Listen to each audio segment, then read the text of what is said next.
Greetings and welcome back to Room 303 in our chats with Emily. As we are calling our readings through the poetry of Emily Dickinson, we are using the Johnson edition, and we turn out a poem 677, To Be Alive is Power. Now, in 39 of her poems, Emily uses this word power.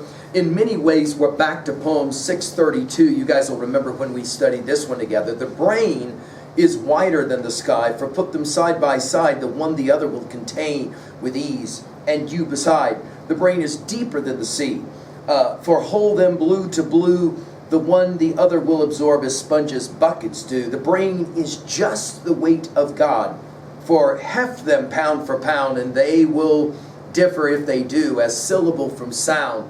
Now, the idea that the human brain is just the weight of God will be something that in this poem we will come back to. In a letter, number 347 as we call it today, to Sue, Emily in 1870 consisted of one sentence: "O matchless earth, we underrate the chance to dwell in thee."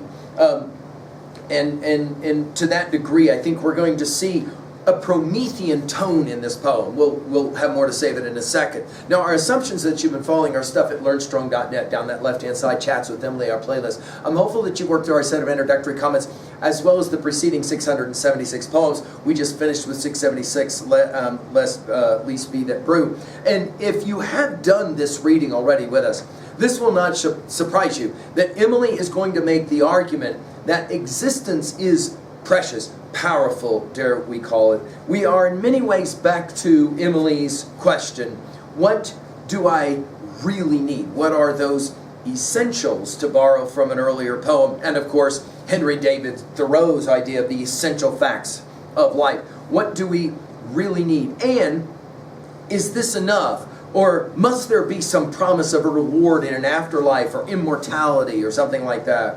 She argues it this way: to be alive is power, existence in itself without a further function, omnipotence enough.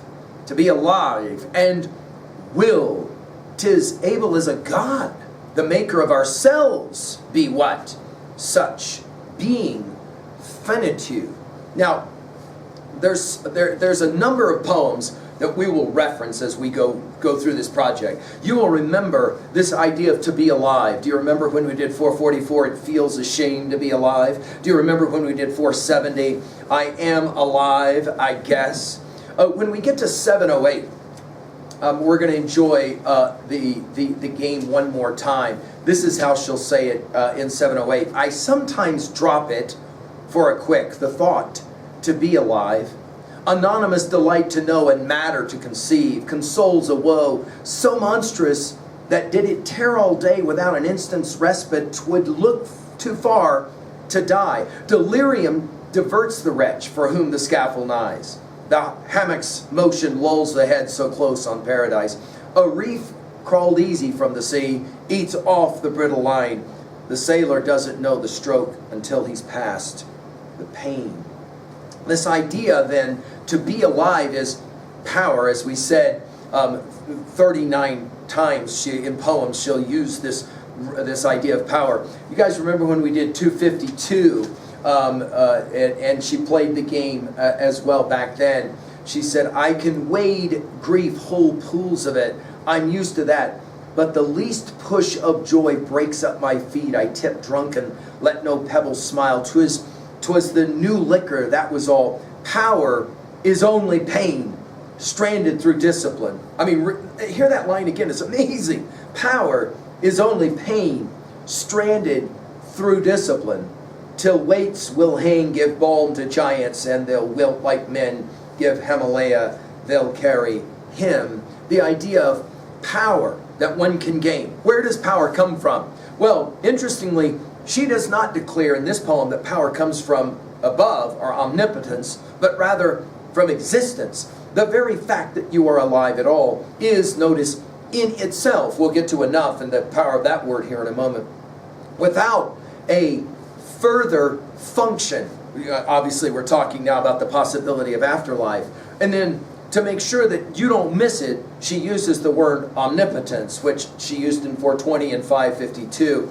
When we get to 964, it's the only other time that she'll use it other than here. Trust omnipotency, we'll say. But notice here, omnipotence, dash, and then the word enough. Notice capitalized, may be the key word of the poem. She'll use this word enough in 34 of her poems.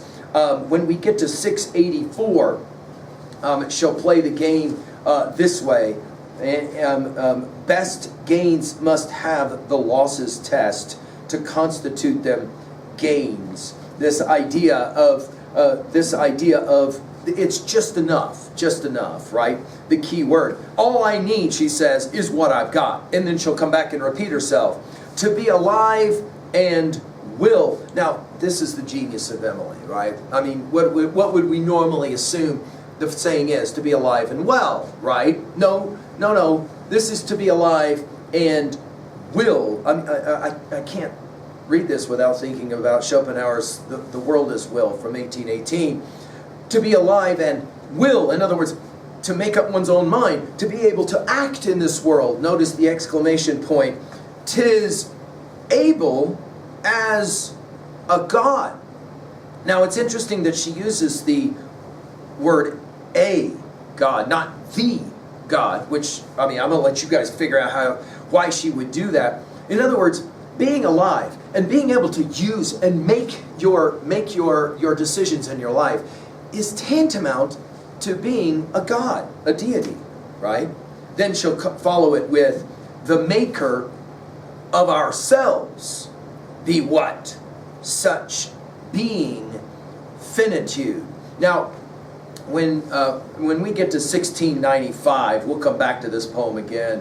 When we get there, there is a solitude of space, a solitude of sea, a solitude of death, but these societies shall be compared with that profoundest sight, that polar privacy, a soul admitted to itself, finite infinity. And when we get to 1408, we'll play this game.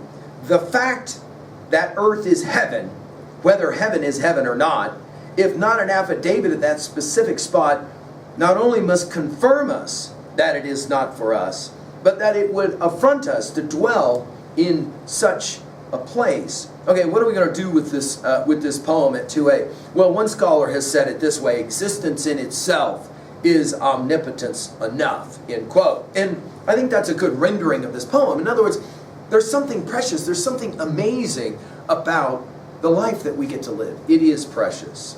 At 2b, I love the repetitions of to be alive. Of course, you can't read that without thinking, of course, of Hamlet's famous Act 3 speech, to be or not to be. That is the question. We've given full lectures on that at learnstrong.net. And of course, at 2b, the tone. We could argue the tone of this poem is very Promethean. Don't tell me what to do. In that regard, very American, right? In other words, the most important thing I've got to do is the thing I've got to do right here, right now. And if I take care of this, then all that other stuff, well, it'll take care of itself. At 3a, well, of course, 1408 we mentioned, as well as Schopenhauer's classic, The World is Will. I can't help but read this poem, though, and think about Emily's contemporary, who tragically she never read, and he never read her. But you'll remember when we did we call this series Chats with Emily, but when we did our series called Talks with Walt, where we did all the poems of Whitman's Leaves of Grass, the Deathbed Edition, 1892, you'll remember that we enjoyed this little ditty. O me, O life. O me, O life, of the questions of these reoccurring, of the endless trains of the faithless, of cities filled with the foolish, of myself forever reproaching myself, for who more foolish than I, who more faithless, of eyes that vainly crave the light, of the object's mean, of the struggle ever renewed, of the poor results of all, of the plotting and sordid crowds I see around me, of the empty and useless years of the rest, with the rest me intertwined. The question, oh me, so sad, reoccurring, what good amid these, oh me, oh life? Answer, that you are here, that life exists and identity, that the powerful play goes on, and you may contribute a verse. By the way, I recommend that you go to learnstrong.net, watch our lecture specifically on this poem, and please note that after the word reoccurring, there is a dash that looks a whole lot like an Emily Dickinson dash. Finally, in 3b, what are your thoughts about this notion that your existence is enough if you live it well? Because, of course, Socrates reminds us in Plato's Apology, the unexamined life is not worth living. Thank you.